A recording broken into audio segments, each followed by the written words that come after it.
ગઈકાલે જે ગયું છે તેને આપણે બદલી શકવાના નથી. આવતીકાલ પર આપણો અંકુશ નથી.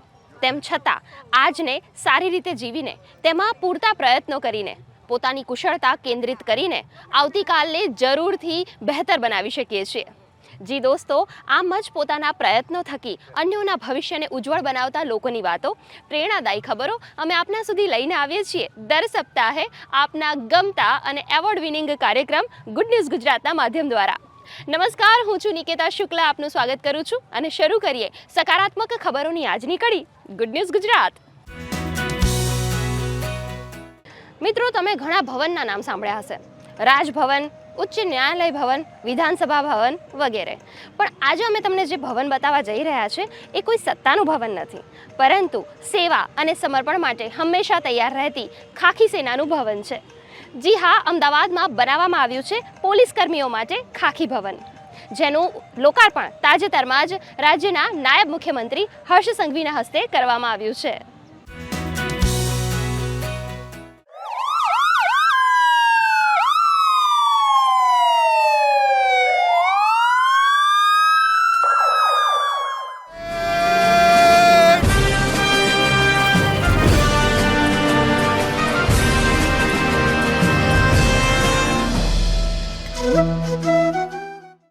આખો સમાજ રાત્રે નિર્ભય બનીને સૂઈ શકે એ માટે જે આંખો જાગે છે તે કર્તવ્ય છે ખાખી.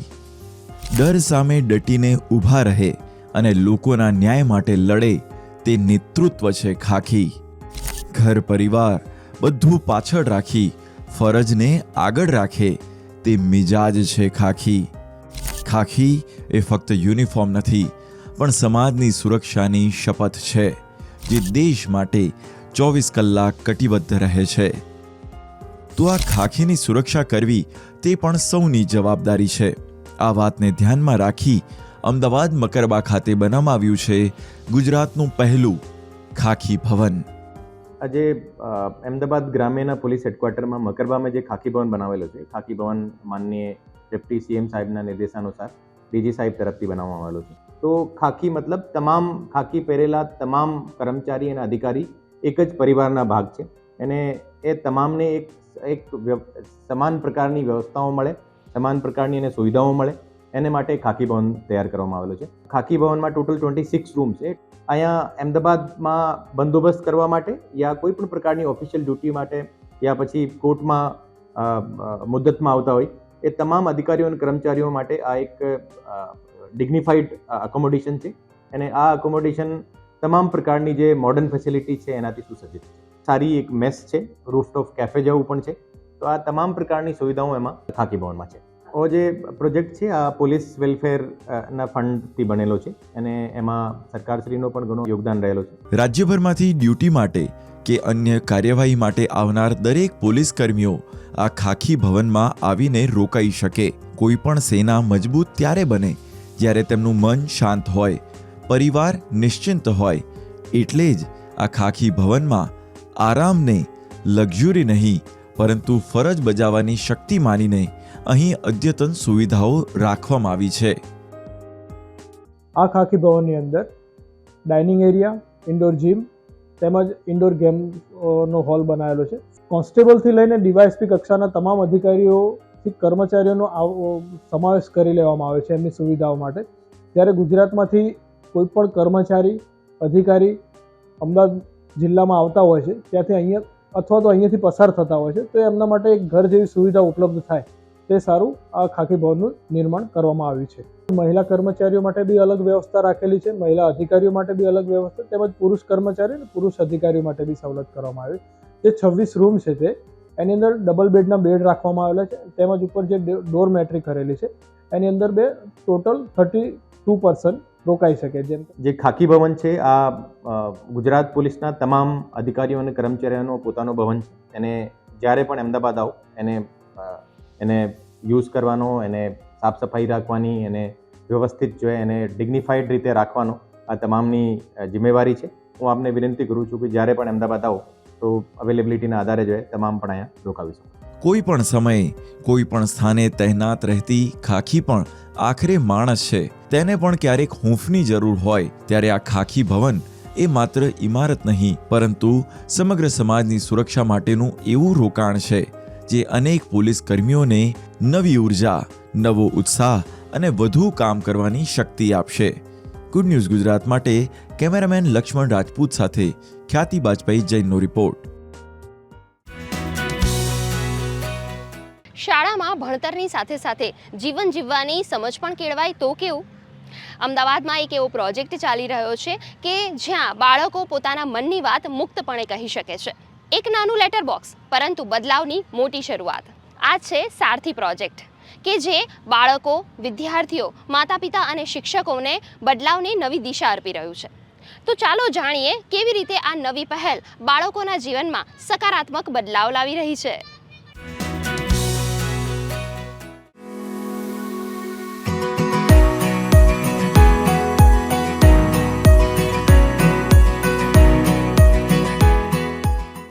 અમદાવાદની સરકારી અને ખાનગી શાળાઓમાં શરૂ થયેલો સારથી પ્રોજેક્ટ આ વિચારને સાકાર કરી રહ્યો છે કે શાળા માત્ર ભણતરનું સ્થાન નથી, પરંતુ બાળકોના વ્યક્તિત્વ ઘડવાનું સૌથી મહત્વપૂર્ણ કેન્દ્ર છે. જિલ્લા શિક્ષણ અધિકારી રોહિત ચૌધરીની પહેલ હેઠળ આ પ્રોજેક્ટનો હેતુ માત્ર અભ્યાસ પૂરતો સીમિત નથી, પરંતુ બાળકોને જીવન જીવવાની સાચી દિશા આપવાનો છે. સારથી પ્રોજેક્ટના મૂળમાં જોવા જઈએ તો એક ઘટના છે. અમદાવાદની એક સ્વનિર્ભર શાળામાં ધોરણ 7ની એક દીકરી 6 થી 7 મહિના સુધી એની સાથે જે રીતે કહેવાય કે માનસિક સતામણી થતી હતી એ ઘરમાં રજૂ ન કરી શકી, શાળામાં રજૂ ન કરી શકી. 7-8 મહિના પછી આ બાબત ખ્યાલ આવતા શાળાના જ એક કર્મચારી દ્વારા તેનું માનસિક શોષણ અને શારીરિક રીતે એના અડપલા થતા હતા. આ બાબતની ઘટના બહાર આવી અને તરત જ એક વિચાર આવ્યો કે કોઈક દીકરી કે દીકરો પોતાની વાત શાળામાં અથવા તો ઘરમાં એ કરી શકે તે પ્રકારનું વાતાવરણ બનવું જોઈએ. એ પ્રમાણે અમે વિષય મૂક્યો કે આ માટે શું, તો જેમ અર્જુન વિષાદમાં હતો અને એને શ્રી કૃષ્ણ જે છે એને માર્ગદર્શન આપે છે તે રીતે કૃષ્ણ એના સારથી બન્યા, એમ શિક્ષક સારથી બનવો જોઈએ. પ્રત્યેક શાળામાં એક સંવેદના પેટી હોવી જોઈએ, બાળક પોતાના મનની વાત રજૂ કરી શકે. એ ખાનગી હોવું જોઈએ અને એનું ખાનગી કાઉન્સેલિંગ થવું જોઈએ. બાળકનું નામ જાહેર થયા વગર તેને કોઈપણ પ્રકારની આવી સમસ્યા હોય તો તેમાં મદદરૂપ થવું જોઈએ. શિક્ષકો અને પ્રિન્સિપાલો માને છે કે સારથી પ્રોજેક્ટ વિદ્યાર્થીઓમાં આત્મવિશ્વાસ અને સમજણ વધારી રહ્યો છે. માતા પિતા પણ આ પહેલથી ખુશ છે. શિક્ષણ સાથે સંસ્કાર, સુરક્ષા અને સંવેદનશીલતાની આ સફર ખરેખર ભવિષ્યના સમાજ માટે મજબૂત પાયો બની રહી છે. બહુ જરૂરી છે. કોવિડ પછી અમે લોકો જે પ્રોબ્લેમ સ્કૂલમાં ફેસ કરીએ છીએ છોકરાઓ તરફથી, કારણ કે બહુ જ મોબાઈલ એડિક્ટેડ થઈ ગયા છે છોકરાઓ, તો આવા પ્રોજેક્ટ્સ વારે ઘડી મને લાગે છે મહિનામાં એકવાર નહીં, અઠવાડિયામાં એકવાર તો કરવું જ જોઈએ, જેનાથી છોકરાઓમાં એક ડિફરન્સ આવે. અને અમે છોકરાને તો આ બધું કરાવીએ જ છીએ, સાથે જોડે જોડે આવા પ્રોજેક્ટ્સ અમે જે વિડીયોઝ બનાવીને પેરેન્ટ્સ જોડે પણ શેર કરીએ છીએ, તો પેરેન્ટ્સ પણ અવેર રહે આ વસ્તુની. પેરેન્ટ્સ બહુ જ હેપી છે, કારણ કે ઘણા બધા પેરેન્ટ્સ એવા આવે છે અમારા જોડે જેનાથી ઘરમાં પ્રોબ્લેમ સોલ્વ થતું નથી.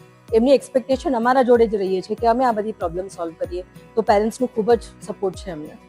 સારથી પ્રોજેક્ટના સેશન પછી અમને ઘણું બધું જાણવા મળ્યું છે. ગુડ ટચ, બેડ ટચ, પછી હેલ્ધી ફૂડ, ન્યુટ્રિશન ફૂડ. પહેલાં હું છે ને કોઈની સામે કોઈ વાત નથી કરી શકતી, હવે હું કોન્ફિડન્સથી બધું કહી શકું છું બધાને. અમારી જોડે કોઈ પણ હેરેસમેન્ટ, કોઈ અમારી જોડે મિસબિહેવ કર્યો હોય તો અમે ઘરે પણ કંઈ પણ થયું હોય તો અમે ઝીઝક વગર ટીચરને કહી શકીએ છીએ. તો એમને મને ટાઈમ મેનેજમેન્ટ શીખવાડ્યું છે. અને બીજી વસ્તુ, જે સમયે જે વ્યક્તિ અગર કોઈ કંઈ ચીજ બોલી ના શકતો હોય તો તમને બોલવું પડે છે, એટલે હર જગ્યાએ આપણે સાયલેન્સ રહેવું જરૂરી નથી. બીજી વસ્તુ, અગર આપણે ક્યારે પણ ફિઝિકલી સ્ટ્રોંગ છે પણ મેન્ટલી સ્ટ્રોંગ નથી આપણે, તો એના માટે આપણે મેડિટેશન કરવું જોઈએ. તે પણ અમારા સ્કૂલમાં શીખવાડવામાં આવી છે. વિદ્યાર્થીઓ, શિક્ષકો અને માતા પિતાની સક્રિય ભાગીદારીથી આવા પ્રોજેક્ટ્સ સમાજમાં સકારાત્મક પરિવર્તન લાવી શકે છે. આજે જરૂર છે કે આપણે સૌ મળીને આવી પહેલોને સમર્થન આપીએ. બાળકોને જો કોઈ પણ વાતની મૂંઝવણ હોય તો સારથી પ્રોજેક્ટની હેલ્પલાઇન નંબર ઉપર તરત કોલ કરી શકે છે. આ હેલ્પલાઇન નંબર સાથે સાયકોલોજિસ્ટની ટીમો 24 કલાક તૈયાર છે. જે પ્રોજેક્ટ અંતર્ગત જે ચાલુ કર્યું છે ઘણું સારું છે અને એનો રિસ્પોન્સ પણ અમારી સ્કૂલમાં સારો મળી રહ્યો છે. સારથી પ્રોજેક્ટ અંતર્ગત બાળકોને અમે પહેલાંથી જાણ કરવામાં આવ્યું છે કે તમે જે ખોરાક લઈને આવો છો એ પૌષ્ટિક આહાર હોય અને એની અંદર રોટલી છે, ગોળ છે, એ પ્રમાણેનો અમે ખોરાક મંગાવ્યો છે. એ લોકોને દરરોજ કસરત અને યોગા કરાવવામાં આવે છે, જેથી કરીને એમનું શરીર અને સ્વાસ્થ્ય સારું રહે. અમારા કોઈ ઘરના કારણથી કોઈ ઇસ્યુ હોય છે, કોઈ બાળકો જેને કે કોઈ પોતાની મૂંઝવણ હોય છે જેનાથી એમને ભણવામાં તકલીફ પડે, એના માટે જે પણ હોય છે એનું નિરાકરણ માટે ચિઠ્ઠીમાં લખીને એ સંવેદનશીલ પેટીમાં નાખવામાં આવે છે. પછી એ ચિઠ્ઠીને કાઢીને પોતે નિરાકરણ કરીને બાળકોને બોલાવીને પોતાની પાસે એનું સરળ નિરાકરણ કરે છે અને સમસ્યાનું એનું હલ કાઢે છે. સારથી પ્રોજેક્ટના લીધે અમે લડકીઓની રિસ્પેક્ટ કરવામાં આવી છે, તે સેફ ફીલ કરે તે માટે અમે બધે સતર્ક રહીએ છીએ બોયઝ કે તમને ગર્લ્સને કોઈ પણ પ્રકારની મુશ્કેલીઓ નહીં આવે અને તે સેફ ફીલ કરે ક્લાસમાં. ગુડ ન્યૂઝ ગુજરાત માટે અમદાવાદથી શ્વેતા યાદવનો રિપોર્ટ. ભારતમાં નાળિયેરની પરંપરા પ્રાચીન છે. વેદોમાં તેને કલ્પવૃક્ષ કહેવામાં આવ્યું છે, કારણ કે તેના દરેક ભાગનો ઉપયોગ થાય છે.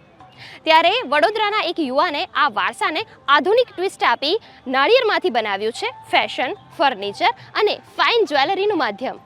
એટલે કે કચરામાંથી કળા, કળામાંથી રોજગાર. તો ચાલો જાણીએ આ કચરામાંથી કંચન બનવાની જીવંત કહાની.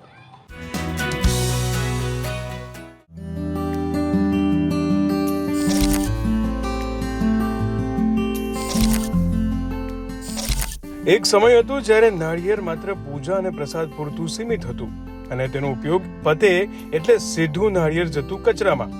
પણ વડોદરાના મિકેનિકલ એન્જિનિયરનો અભ્યાસ કરેલ વિશાલ પટેલે આ નાળિયેરના કચરામાં જોઈ સંભાવના.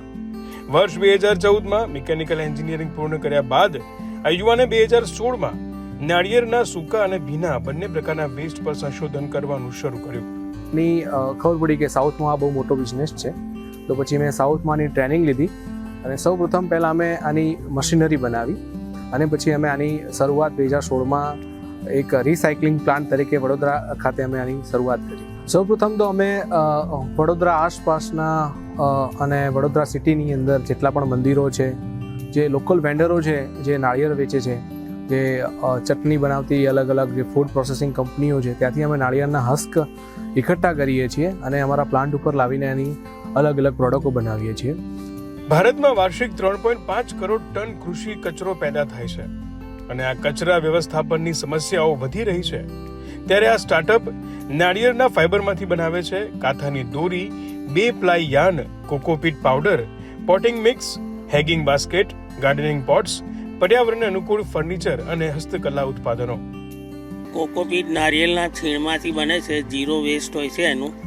Cocopeat plant growing, horticulture, poly house બધામાં વપરાય છે. પ્લાન્ટનો ગ્રોથિંગ કરવું હોય એની માટે છે અને બેબી પ્લાન્ટ ઉગાડવા માટે બી વધારે સારું રહે છે. કોઈ બી પોલી હાઉસમાં ચાલે, પ્લાન્ટનું ગ્રોથિંગ કરવું હોય સીડ્સ નાખીને તો બી એમાં ચાલે છે. 50% વાપરીએ છીએ પોટમાં ને એમાં.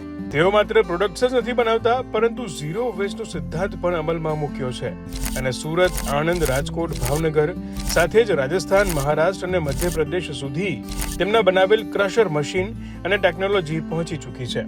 બાય પ્રોફેશનલી હું પોતે મિકેનિકલ એન્જિનિયર છું, તો મને મશીનરીની અંદરથી તો પહેલેથી જ રસ હતો, પણ આ મારું સ્ટાર્ટઅપ હતું.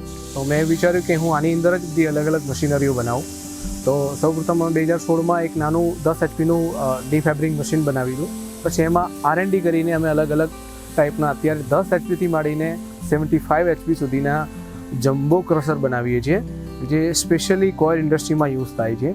એના પછી અમે સ્ક્રીનર બનાવીએ છીએ, ડીફાઇબરિંગ મશીન તો ખરા જ, ક્લિનિંગ મશીન બનાવીએ છીએ, કોઇલ પોટ મેકિંગ મશીન બનાવીએ છીએ. આવી ઘણી બધી મશીનરી પણ અત્યારે અમે બનાવી રહ્યા છીએ. આવા ઇનોવેશન ગ્રીન જોબ્સ વધારે છે. આવો આપણે પણ કચરાને સંસાધન બનાવીએ અને સસ્ટેનેબલ ભારત ઘડીએ, કારણ કે નવીનતા અને જવાબદારીથી જ છે ઉજ્જવળ ભવિષ્ય. ગુડ ન્યૂઝ ગુજરાત માટે વડોદરાથી સંજય પાગેનો રિપોર્ટ. જ્યાં સંવેદના છે ત્યાં વિજ્ઞાન પણ માનવતા બની જાય છે. ગુજરાતમાં પશુ ચિકિત્સા ક્ષેત્રે એક એવી ઐતિહાસિક ઘટના નોંધાઈ છે કે જેણે સાબિત કરી આપ્યું છે કે પ્રાણી માત્ર જીવ નથી, પરંતુ પરિવારનો એક ભાગ છે.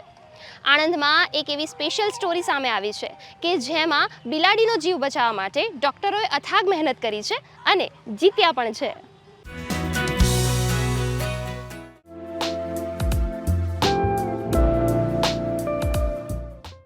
ઘરમાં રમતો, માલિકના ખોળામાં સૂતો અને આખો દિવસ આમ તેમ ભાગતો આ નાનકડો બિલાડો જે પરિવારનો હિસ્સો બની ગયો, પરંતુ અચાનક તેની બોડીમાં આવેલા ફેરફારથી પરિવારનો જીવ અદ્ધર થઈ ગયો. આજથી 15 દિવસ પહેલાં મારા કેટને ટોયલેટ થતા નહોતા. દિન બ દિન તકલીફ વધતી ગઈ એટલે હું અહીં આગળ આણંદના વેટરનરી હોસ્પિટલમાં એને ચેકઅપ માટે લાવ્યો. પછી એમાં ખબર પડી કે એના પેટની અંદર ગાંઠ છે. તો પછી ડૉક્ટરે અમને સલાહ આપી કે તમે એમનું ઓપરેશન કરાવો. કહેવાય છે ને, જીવનનું મૂલ્ય કદથી નહીં પણ લાગણીથી માપવામાં આવે છે. બોલી ન શકે પણ દુઃખ જરૂર અનુભવે.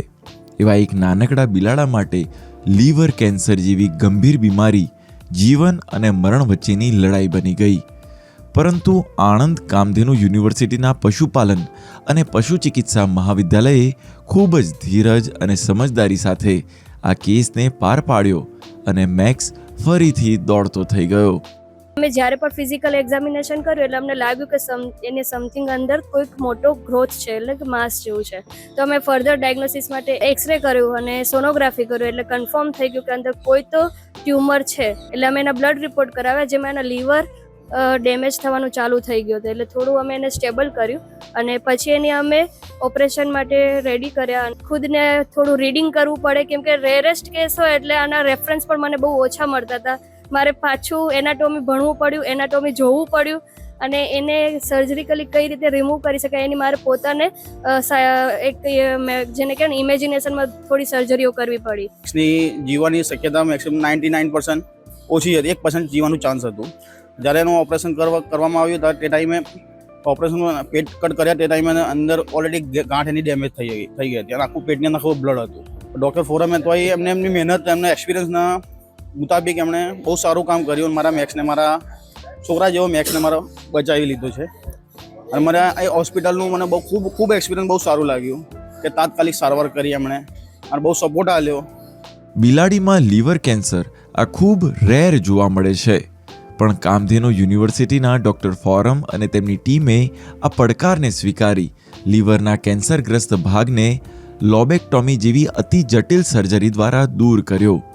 ભારતના પશુ ચિકિત્સાના ઇતિહાસમાં આ પ્રથમવાર નોંધાયેલી મહત્વપૂર્ણ સિદ્ધિ છે. 2 ટીમ તૈયાર કરી કે એક ટીમ સર્જરી કરશે અને બીજી ટીમ કોઈ પણ પ્રકારના કોમ્પ્લિકેશન્સ ડ્યુરિંગ અને આફ્ટર સર્જરી થશે તો એને મેનેજ કરશે. અને એ થનાર કોમ્પ્લિકેશન્સ જો થાય તો પહોંચી વળવા માટે અમે એક બીજા ડોનર એનિમલને તૈયાર પણ રાખ્યું હતું. જ્યારે અમે કેટના પેટને ઓપન કર્યું ત્યારે અમને ખબર પડી કે કેટનું લીવર 6 અલગ અલગ ભાગમાં વહેંચાયેલું હોય છે. એમાંના એક ભાગમાં ખૂબ જ મોટી ગાંઠ હતી. તો ડેલિકેટલી અમે સર્જરી કરીને એ ગાંઠને દૂર કરી અને કોઈ પણ પ્રકારની કોમ્પ્લિકેશન્સ ના થાય, વધારે બ્લીડિંગ ન થાય અને આજુબાજુમાં રહેલ મેજર બ્લડ વેસલ્સ અને નર્વ ડેમેજ ના થાય એ પણ ચીવટતાપૂર્વક ધ્યાન રાખી અને સફળતાપૂર્વક 5 કિલોની કેટમાંથી 510 ગ્રામ જેવડી ગાંઠ બહાર કાઢી. આ ડિપાર્ટમેન્ટ વિવિધ પ્રકારની સર્જરીઓ પશુઓમાં કરે છે અને ડોગમાં પેટ ડોગની આજે વાત કરશું તો પેટ ડોગમાં કેન્સર કોમન હોય છે, જ્યારે કેટમાં બહુ રેરેસ્ટ કેન્સર હોય છે. અને અમે જે હજારોમાં ક્યારેક જોવા મળતું કેન્સર, હજારો બિલાડીઓમાંથી એક બિલાડીમાં જોવા મળતું કેન્સર અમે ડાયગ્નોઝ અને એની સફળ સારવાર કરી છે. પશુ ચિકિત્સાની આ સફળતા એ માત્ર એક ઓપરેશન પૂરતી સીમિત નથી, પરંતુ એક એવો કેસ સ્ટડી છે જેનાથી સમગ્ર દેશમાં વેટરનરી ક્ષેત્રે નવી આશા જન્મી છે, જે આવતીકાલના અનેક જીવ બચાવવા ઉપયોગી રહેશે. ગુડ ન્યૂઝ ગુજરાત માટે આણંદથી લાલજી પાનસુરિયાનો રિપોર્ટ. શું તમે ફોક્સટેલ મસ્કમેલન સ્મૂધી પીધી છે? શું કહ્યું? નામ પહેલી વાર સાંભળ્યું ને? વાત વિચારવા જેવી છે. ઘઉં, ચોખા અને મેંદા પર જીવતી આજની પેઢી ભૂલી ગઈ છે આપણા દેશી સુપરફૂડ્સ કે જેણે ભારતને વર્ષો સુધી સ્વસ્થ, સશક્ત અને આત્મનિર્ભર રાખ્યું છે. તો ચાલો આજે જોઈએ 5 એવા પોઝિટિવ મિલેટ્સ અને તેમાંથી બનતી યમી સ્મૂધીની. એક સમય હતો જ્યારે ભારતની થાળી પ્રોસેસ્ડ ફૂડથી નહીં પરંતુ કુદરતના ખજાનાથી ભરેલી હતી. ત્યારે માત્ર કાંગ, કુદકી, સામો, કોદરી, હરી કાંગ જેવા અન્ય અનેક પોઝિટિવ મિલેટ્સ હતા મુખ્ય આહાર. ઋષિમુનિઓના સમયથી આપણા વડવાઓ સુધી બધા જ મિલેટ્સ દ્વારા મેળવતા હતા શક્તિ અને સ્વાસ્થ્ય. પણ સમય બદલાયો અને ઝડપી જીવનમાં મિલેટ્સ બન્યા લેસર નોન ગ્રેન્સ, જેના કારણે ડાયાબિટીઝ, સ્થૂળતા અને લાઇફસ્ટાઇલ ડિસીઝ બની ગયા સામાન્ય. પરંતુ આ ભૂલાયેલા અનાજ ફરી ઓળખાઈ રહ્યા છે. ઇન્ટરનેશનલ યર ઓફ મિલેટ્સ અને શ્રી અન્ન જેવી પહેલો થકી બરછટ અનાજ ફરી બની રહ્યા છે લોકપ્રિય.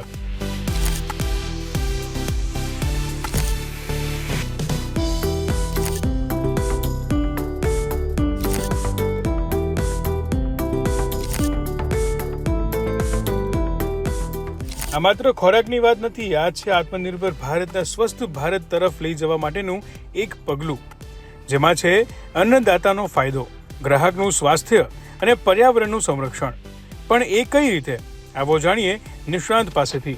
નંબર 1 જે ઘઉં અને ચોખા જે રેગ્યુલરમાં સવાર બપોર સાંજ આપણે ખાઈએ છીએ, જેને નેગેટિવ મિલેટ્સની શ્રેણીમાં મૂકવામાં આવેલા છે. ત્યાર પછી બીજા નંબરમાં છે ન્યુટ્રલ મિલેટ્સ, ન્યુટ્રલ અનાજ અથવા તો ન્યુટ્રલ ધાન્ય જેને કહેવાય. એમાં છે જવ, જુવાર, બાજરી, રાગી, મકાઈ.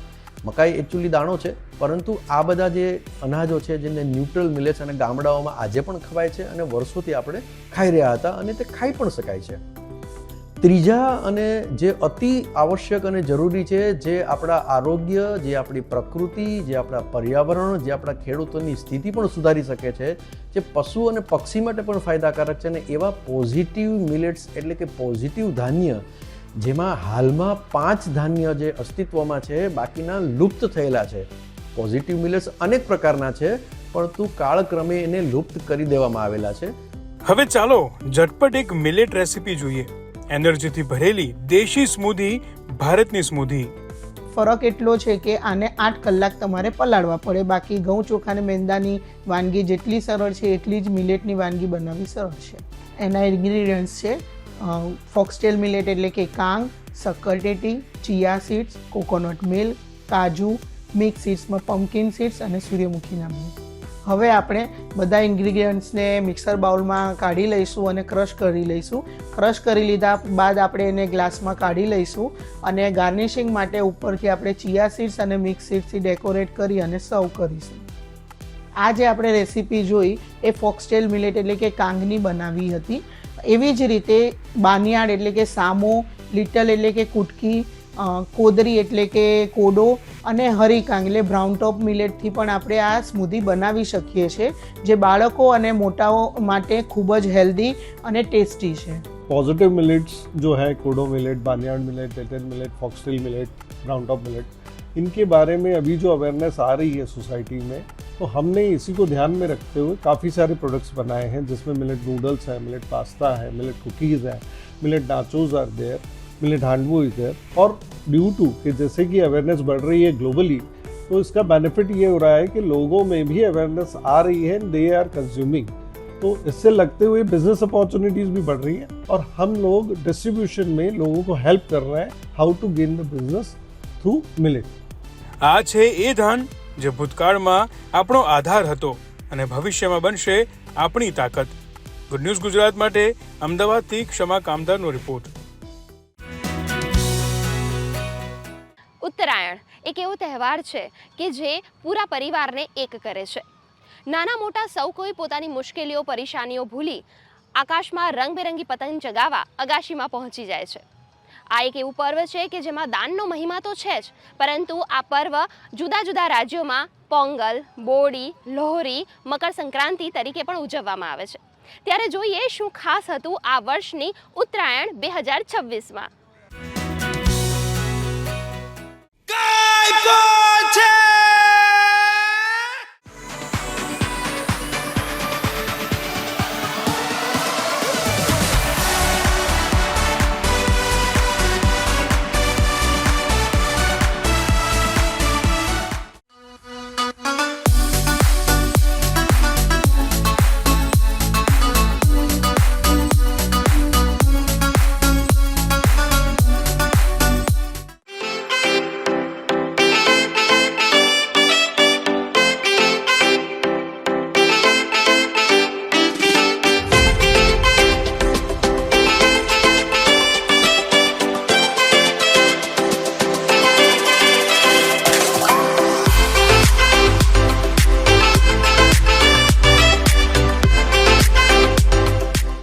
सभी को मेरी तरफ से मकर संक्रांति की बहुत बहुत शुभकामनाएं. Because it's one of the best kite festival in the world.